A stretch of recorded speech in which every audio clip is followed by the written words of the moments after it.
Chapitre 4. Des services publics publics. Les services publics ont été cédés au privé.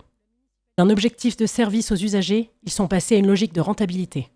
Par exemple, les près de 2 millions d'euros de bénéfices engagés par Transdev, opérateur privé de la STAS, se traduisent par moins de chauffeurs, moins de mécaniciens et moins de matériel roulant, soit un service de moindre qualité pour les usagers. Concernant l'eau, une régie publique permettra de mettre fin à une aberration tarifaire.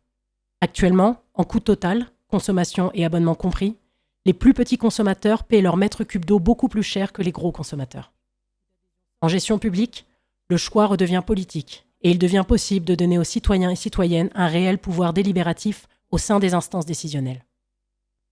Préparation du retour en régie de l'eau à l'échéance de la DSP avec la SOR pour un contrôle citoyen de ses prix et de sa qualité.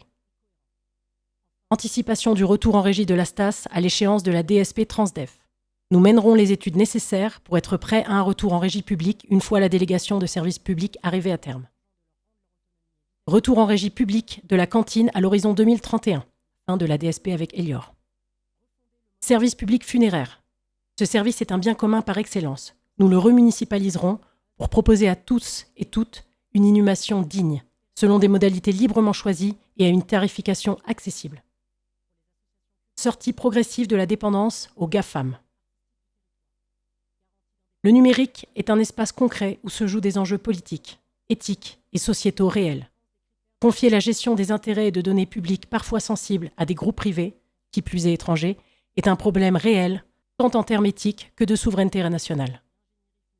Nous privilégierons systématiquement les solutions numériques libres, écologiquement responsables et françaises, ou, à défaut, européennes.